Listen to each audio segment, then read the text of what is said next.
Olá, meus amores e minhas amoras, tudo bem com vocês? Sejam muito bem-vindos a mais uma segunda-feira de atualidades aqui do Fox Concursos com a professora Carla Kurz. Nós aqui sempre cumprindo com o nosso compromisso com você de te manter atualizado e te ensinando quais são os assuntos de atualidades que podem aparecer no seu concurso ou como tema de redação também. Então fica comigo até o final dessa aula, mete o dedo, dá um like aí, porque nós temos muito assunto, muita cultura e muita política e geopolítica para você nessa aula de hoje.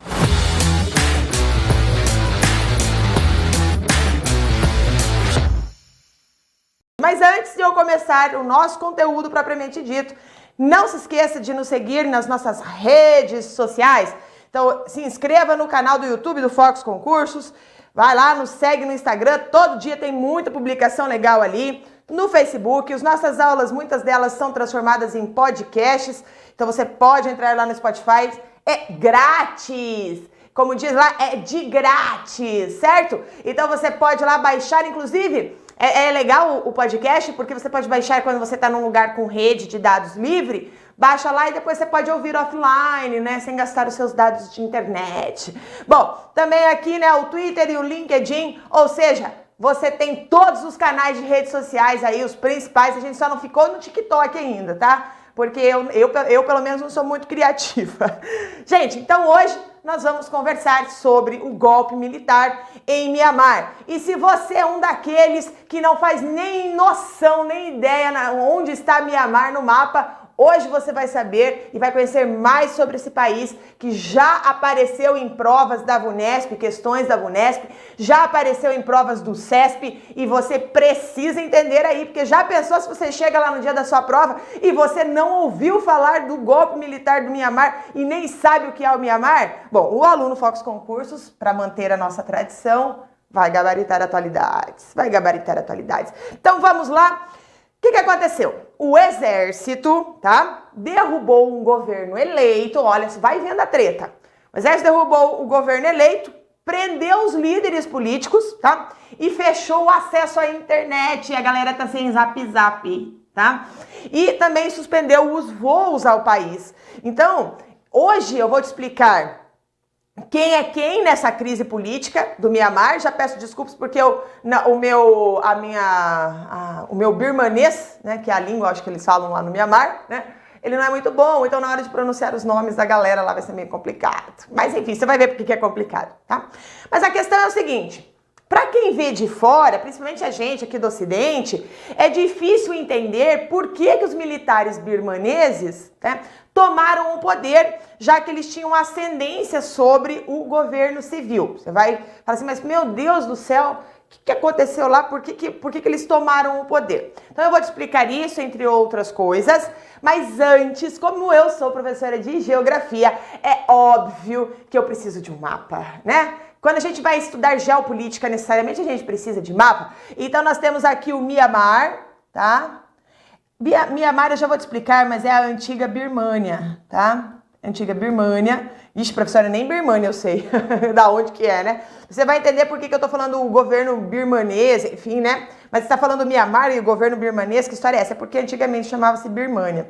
Então, Mianmar, ele fica, né? Esse país, ele fica aqui, faz divisa com a Tailândia, né? Faz divisa com o Laos, faz uma grande divisa com a China, com a Índia e Bangladesh, tá vendo? Todos esses países aqui são países que fazem, então, fronteira com o Mianmar ou com a antiga Birmânia, tá? Esse aqui é o Oceano Índico, tá? Para você se localizar geograficamente aí, enfim, tá? Então, essa é a nossa área de influência geopolítica de estudos de hoje. E você fala assim, professora, e como que é a paisagem lá, né? Gente, olha só, eu viajo bastante, né? E na Ásia eu ainda não tive muitas oportunidades de viajar. Eu tive uma vez eu fui à Tailândia. E a paisagem, gente, é um espetáculo, é uma coisa maravilhosa. E o Mianmar é muito parecido à paisagem, como você vê aqui na tela, né? A paisagem é realmente bastante diferente, assim, os monumentos, os templos são diferentes dos templos nossos aqui, né, do Ocidente, ligado à religião, ao cristianismo especificamente, tá? Mas eu vou explicar também sobre isso para você. E a primeira coisa, agora eu quero dar alguns dados do país para que você entenda toda essa construção do fato de atualidades, né? Lembrando que algumas bancas, por exemplo, como o CESP, gosta de trazer o passado para o presente nas questões de atualidades. Então você tem que entender o fundo histórico, as relações, os vínculos históricos, para você entender o fato atual, tá? Então o Mianmar, como você viu aqui, é um país que fica no que nós chamamos de Sudeste Asiático, Sudeste da Ásia, tá? Que até 1989 era chamado de Birmânia, por isso que eu te falei, né? Olha, hoje é Mianmar, mas até pouco tempo atrás, até 30 anos atrás, né? Era chamado de Birmânia. E os militares que governavam o país decidiram trocar o nome de Birmânia para Mianmar, porque Birmânia é o nome de uma etnia que habita aí o Mianmar. Então, o regime, à época, quis fazer um gesto para as pessoas de outras etnias do país, falando assim, olha, esse país não é só dos birmaneses, esse país é dos birmaneses e de todos os outros povos que vivem neste território, né, aí nesse país chamado Mianmar agora, tá? Então, atualmente, o país ele tem cerca de 50 milhões de habitantes, só em termos comparativos. O Brasil hoje tem 212 milhões de habitantes, o Brasil é o quinto país mais populoso do mundo, e o Mianmar tem 50 milhões de habitantes, majoritariamente budistas. Como eu falei, a paisagem dos templos, eles são diferentes do nosso, porque eles não são cristãos, a maioria não é cristã, a maioria é budista, certo? Mas, claro, existem outras religiões no país, sem problema nenhum, tá? Existem outros, mas a maioria, por conta, né, de todo o contexto histórico lá da Ásia, eles são budistas. E o Mianmar, ele vivia numa fase democrática desde 2011. Olha só que efeméride, né? Que atualidade interessante, porque completam aí, né? Nós temos aniversário de 10 anos em 2021, com a fase democrática acontecendo um fato novo. Então isso é muito cara de questão de provas, tá? Então essa fase democrática desde 2011, depois de quase 50 anos de regime militar. Lembrando que naquele período, ou seja, antes de 2011, uma junta militar governou o país. E de 2011 para cá, né, de 2011 até 2021, haviam sido implementadas as eleições para o parlamento e também algumas outras reformas. Daí você vai falar assim, eleições, prof? Como funcionam as eleições no Mianmar? Eu vou te explicar. Vou começar, inclusive, com uma reportagem aqui, tá? Do dia 13/11 de 2020, ó. Em Mianmar, partido de Aung San Suu Kyi, né? Acho que é assim que fala, Suu Kyi, vence eleições criticadas pela falta de participação de minoria étnica. Mais de 1,5 milhões de pessoas não puderam votar nas regiões onde há minorias étnicas. Praticamente todos os muçulmanos rohingyas não votaram porque eles se encontram em campos de refugiados em Bangladesh ou porque perderam a nacionalidade birmanesa. Que, inclusive, os rohingyas já foi tema da VUNESP, como eu falei, tá? Como eu acabei de falar para você, né? O Mianmar já apareceu em provas, né? Então, os rohingyas, que eu também vou explicar ao longo da nossa aula quem que são esses indivíduos, tá? Então, nós temos aqui, ó, eleitores no Mianmar em carro de campanha de Aung San Suu Kyi, né? Em 10 de novembro de 2020. Então, você viu que as eleições aconteceram quando? Em novembro de 2020. Então, a última votação, ela tinha sido no ano passado, né, quando o principal partido civil, né, a Liga Nacional da Democracia, na língua deles lá, tá, no inglês, na verdade, chama-se NDL, se caso aparecer lá na sua prova NDL, mas em português fica Liga Nacional pela Democracia, né? E eles venceram.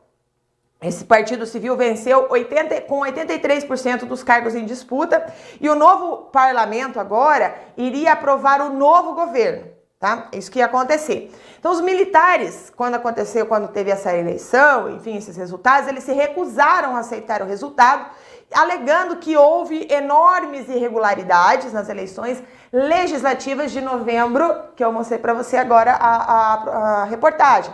E os militares haviam tentado argumentar, lá na Suprema Corte do país, que os resultados das eleições eram fraudulentos. E eles ameaçaram, então, agir e cercaram os prédios do parlamento com soldados. Tá? Então, aí aconteceu. Tá vendo? Vamos por etapas. Então, novembro, daí ia ter uma eleição para o governo do país, e aí nós chegamos até o golpe militar. Tá? O que é esse golpe militar? Vamos aqui entender isso por meio da reportagem do Estadão, do dia 31 de janeiro de 2021. Exército prende líderes governistas e toma o poder em Mianmar. Militares prenderam líder civil do país, Suu Kyi, e decretaram estado de emergência por 1 ano. Tá? Por 1 ano. Professora, mas foi violento o negócio? Morreu gente, confusão? Não. O golpe ocorreu sem atos de violência, tá? E poucas horas antes da primeira sessão do parlamento, formado nas eleições de novembro, que é aquela que eu acabei de te falar.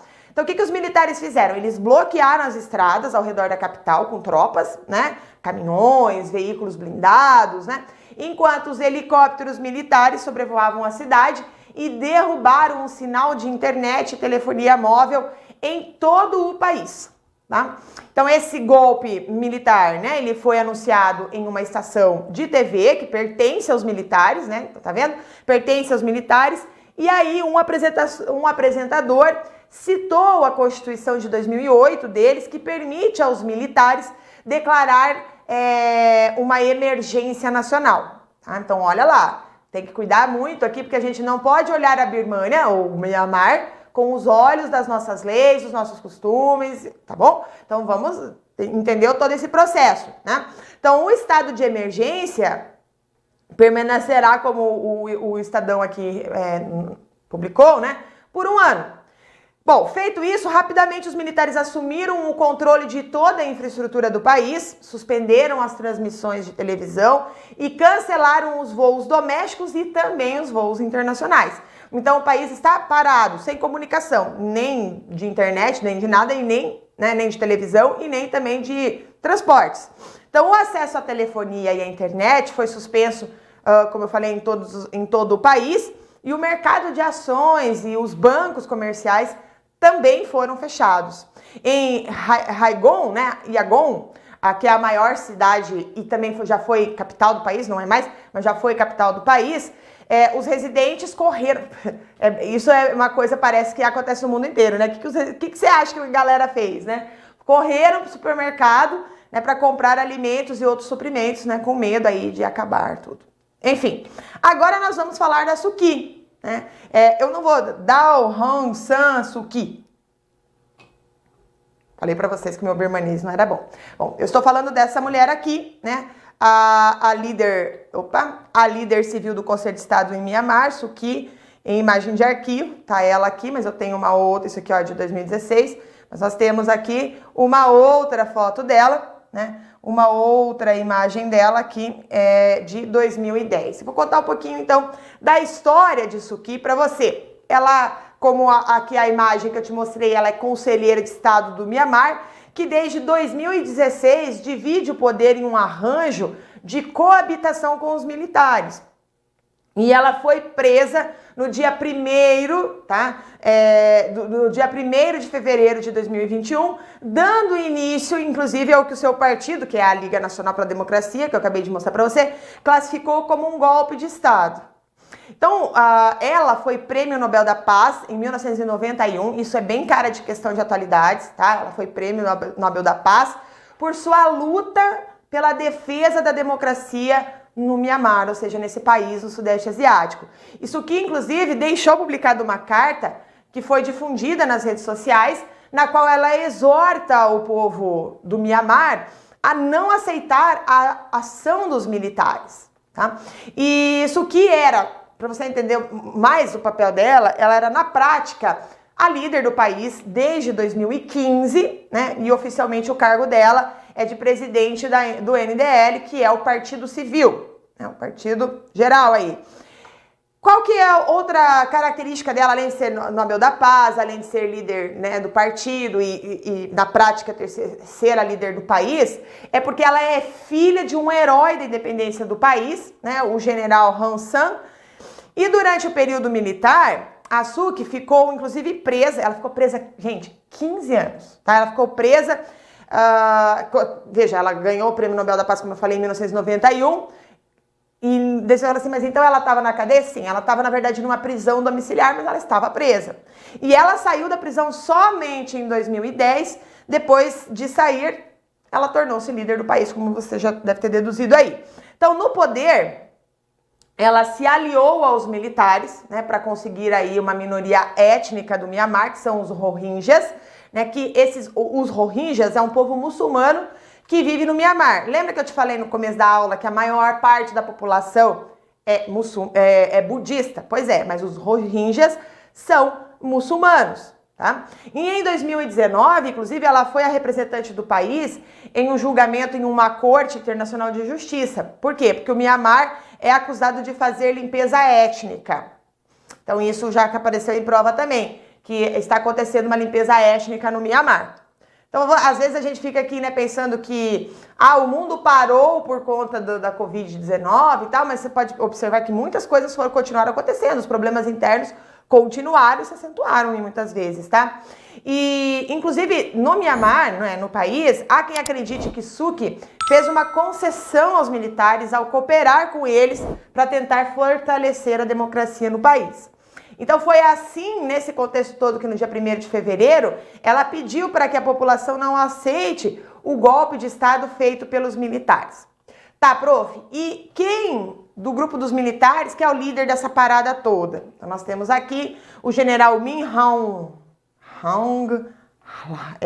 Hlaing. Meu Deus do céu, gente, difícil, né? Mas tá aqui o sujeito, tá? Eu vou te mostrar o sujeito, né? A imagem dele de 2018, né? A imagem desse cara sereno, né? Sereno, né? Falando assim, hoje eu levantei e vou governar o Mianmar. Vou governar o Mianmar, sou super condecorada aqui, tô foda, né? Tô foda. Bom, vamos falar então o que aconteceu. Então, na segunda-feira passada, né, no dia 1º de fevereiro, quem tomou o poder foi o general Hlaing, vamos chamar ele assim, tá? Que é o chefe das Forças Armadas do país e, na teoria, ele deveria ir para a reserva esse ano, tá? Porque ele estava ali completando a idade compulsória para se retirar da ativa.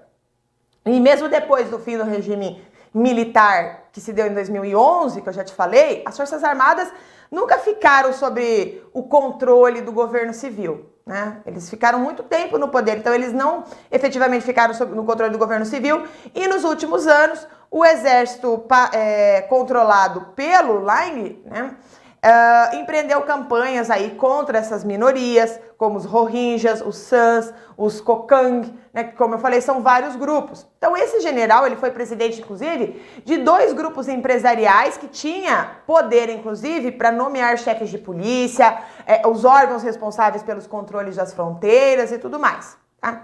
E os militares, então, agora, né, que estão no poder, só lembrando você, eles decretaram um estado de urgência nacional pelo período de 1 ano, né? Essa legislação especial, né? Eles que têm esse histórico no país, que agora decretaram emergência nacional por 1 ano, a legislação especial suspende, aí isso pode aparecer em forma de questão, uma série de garantias individuais, então você pode afirmar isso na sua prova, amplia os poderes do governo, lembrando que ruas foram bloqueadas por postos de controle da capital, que é Yangon, e os serviços aí de comunicação, incluindo internet, foram restritos. Tá? Bom, um pronunciamento feito na TV, os comandantes das Forças Armadas disseram que a intervenção foi feita por causa das enormes irregularidades das eleições que aconteceram em novembro. Tá? Então não se esqueça qual foi o motivo deles entrarem? Eles entraram porque eles estavam falando que tinha muita irregularidade. Inclusive, o jornal Le Monde, né, jornal francês, né, publicou no dia 7 de novembro falando sobre isso, né, a NLD, que aqui é em francês, obviamente, né, o partido de Suu Kyi, que foi a favorita ali nas eleições legislativas, e fala das minorias étnicas, né, que não puderam votar por questão aí de guerra, por questão, né, que eles estão refugiados, falando aí o Le Monde explicando que, inclusive, essas eleições, né, dentro dessa reportagem, eles falam que a eleição legislativa foi vencida com folga pelo partido da Suu Kyi. Né? Então, a Liga Nacional pela Democracia conquistou, para você ter uma ideia, 396 dos 476 assentos do parlamento. É muita coisa, né? Mas o resultado foi anulado com a prisão de Suu Kyi dos membros da cúpula da legenda. E os membros da cúpula da legenda, tá?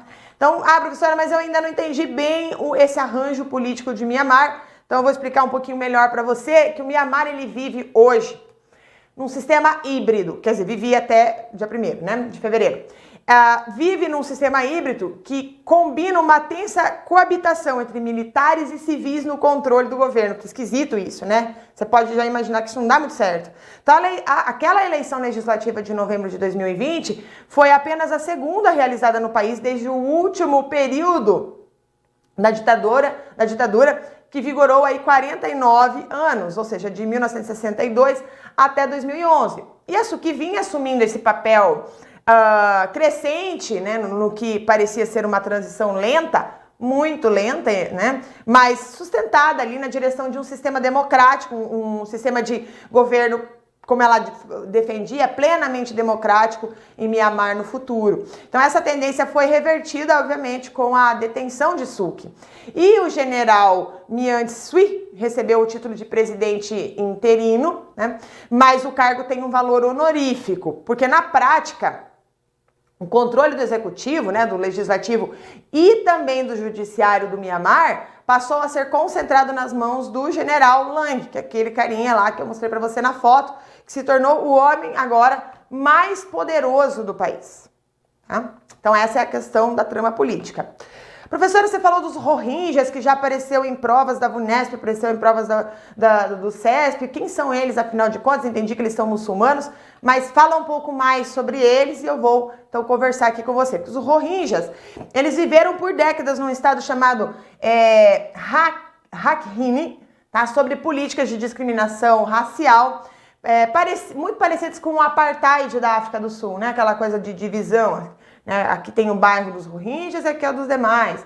Né? Tem que as instituições públicas funcionam para você nesse horário, para os demais assim, tá? Então uma lei, inclusive na década de 80 do país, especifica que apenas grupos étnicos que podem demonstrar a sua presença, que conseguem comprovar aí a sua presença no território antes de 1823, isso mesmo, 1823, podem comprovar a nacionalidade. E aí o que acontece? Que desde 2011, após a dissolução dessa junta militar, as tensões entre as comunidades, elas aumentaram muito. Porque um movimento de monges budistas nacionalistas instigou a perseguição contra os muçulmanos, afirmando que a minoria representa uma ameaça para o Mianmar. Então, o que acontece? Os Rohingyas são considerados estrangeiros no Mianmar, né? E por isso eles são vítimas de múltiplas discriminações. A gente pode colocar aqui discriminação de trabalho forçado, extorsão, restrições à liberdade de circulação, regras de casamentos consideradas injustas, confisco de terras, entre outras coisas, tá? Então, nos últimos anos, os militares Rohingyas fugiram de Mianmar para a Malásia, né, ou também para a Indonésia, que são os países aí ao redor. E outros decidiram fugir para Bangladesh. Tá? Então, essa questão aí é uma questão dita como humanitária, a ONU já interferiu, já falou, e etc, etc, etc. Você vai falar assim, tá, professor, falando da ONU, mas como foi a reação internacional de uma forma geral? Então, um dos primeiros governos a reagir à prisão de Suu Kyi foi a Austrália, tá? O país, ela exerce uma influência, importância, vamos dizer assim, na região sul da Ásia e também da Oceania. E a condenação australiana foi acompanhada de um protesto semelhante de parte do governo dos Estados Unidos. Eu vou mostrar aqui para você o comunicado. Ó. Os Estados Unidos se opõem a qualquer tentativa de modificação dos resultados das recentes eleições e a qualquer entrave à transição democrática em Mianmar e agirão contra os responsáveis por essas medidas se elas não forem revertidas. Aí o porta-voz da Casa Branca, né, Jim Psaki, certo? Então aí nós temos o posicionamento dos Estados Unidos. Então, além da Austrália e dos Estados Unidos, nós ainda temos o Canadá, a Índia, Singapura, que também tinham manifestado preocupações nas primeiras horas após a prisão de Suu Kyi. E o secretário-geral das Nações Unidas, o português Antônio Guterres, disse aí condenar firmemente esse golpe contra as reformas democráticas no país. Né? Nós temos aqui uma reportagem do El País dizendo, olha, golpe em Mianmar é desafio para os Estados Unidos e oportunidade para a China. Então, esse aqui também é um tópico que pode aparecer na sua prova de atualidades. Tá? Então, ó, enquanto o Ocidente condenou duramente o Levante, Pequim, principal parceiro comercial, limitou-se a pedir estabilidade. Então a gente vai entender um pouquinho dessa geopolítica. Porque por enquanto a nova administração do presidente Joe Biden, né, evitou o uso da palavra golpe, tá? Se ele utilizar a palavra golpe, isso obriga Washington a adotar uma série de sanções unilaterais.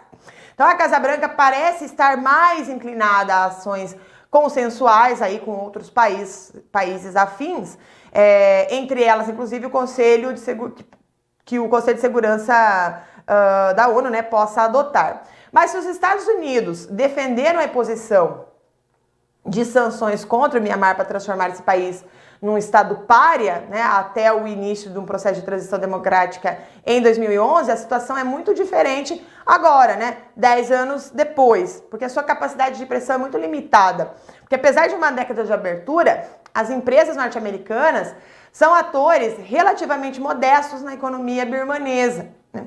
E aquelas que investiram e se dedicaram principalmente ao fornecimento de bens e serviços no mercado interno birmanês, o que significa que se forem embora, né, os danos serão sofridos principalmente pelo cidadão comum. Então as empresas norte-americanas, elas se mantiveram distantes daqueles setores de matérias-primas, de recursos naturais, na quais o estamento militar está fortemente envolvido. Então as medidas punitivas, se os Estados Unidos quiser fazer, né, necessitarão, para serem efetivas, do apoio dos países vizinhos do Mianmar, como é o caso do Japão, como é o caso da Singapura, né, que são grandes atores na economia desse país, e aí, segundo algumas análises, né, eles podem ser menos entusiastas na hora de impor aí as sanções. Por outro lado, a China é o principal investidor e parceiro comercial da antiga Birmânia, aí inclusive e adversária dos Estados Unidos, que é uma outra questão, né, que parece estar mais disposta a se adaptar para tratar com o novo governo do que adotar efetivamente represálias. Então o governo de Pequim, né, o governo da China, cujo capital, olha só, representa 25% do investimento estrangeiro total presente na Birmânia, cultivou cuidadosamente aí os laços, tanto com o governo civil de Suk, né, quanto com os militares, com os quais esses laços remontam os tempos de isolamento internacional do Mianmar. Então, o ministro das Relações Exteriores da China viajou para o país há 4 semanas agora, né, onde se reuniu tanto com Ladama, né, quanto com a que acabaria sendo aí a líder da nova junta, que é o Lain, né. Bom, então após o encontro, que é o general lá, né, então após o encontro, o Ministério Chinês destacou uma relação fraternal entre os dois países, e depois desse golpe, enfim, né, Pequim limitou-se a lançar um apelo pela estabilidade. Também é interessante notar aqui que Pequim vai prestar uma atenção especial à situação da fronteira, né, como eu mostrei, tem uma longa, extensa fronteira com a China, porque é ali que as minorias étnicas frequentemente entram em confronto com as tropas do governo central. Então, nos momentos de conflito mais agudo durante essa última década, alguns projéteis cruzaram a fronteira, refugiados birmaneses buscaram abrigo na província que faz aí limite, né, uma província chamada Yunnan. E, por seu lado, as Forças Armadas birmanesas suspeitam dos laços da China com algumas dessas milícias, tá? Cujos membros mantêm vínculos étnicos com a população dessa fronteira chinesa, certo? O que mais que nós tivemos de reação internacional? Olha lá, o chefe da ONU pede pressão para que o golpe em Mianmar fracasse. O Facebook é bloqueado no país, isso aqui é uma reportagem do dia 4/2. Então, em meio a protestos, acesso a redes sociais foi derrubado. O líder civil que ganhou o Prêmio Nobel da Paz em 1991 foi fortemente acusada por ter aparelho de comunicação por rádio em casa. Tá vendo a questão?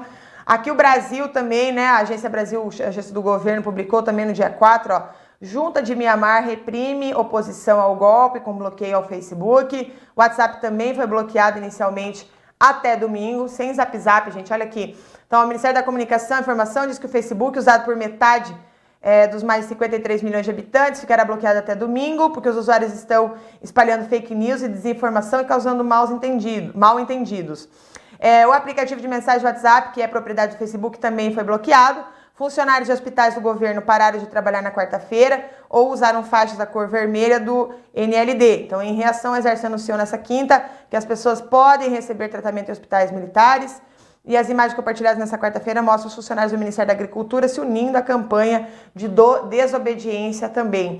Tá rolando isso aqui também, pode aparecer, a gente vai ter que fazer uma aula específica, tá, para falar sobre isso, sobre esse símbolo que eles estão usando, né? Esses 3 dedos copiados das manifestações contra a monarquia na Tailândia se tornou símbolo de resistência no Mianmar, tá? Então, é uma saudação tailandesa que eu farei uma aula específica para te explicar o porquê disso, tá?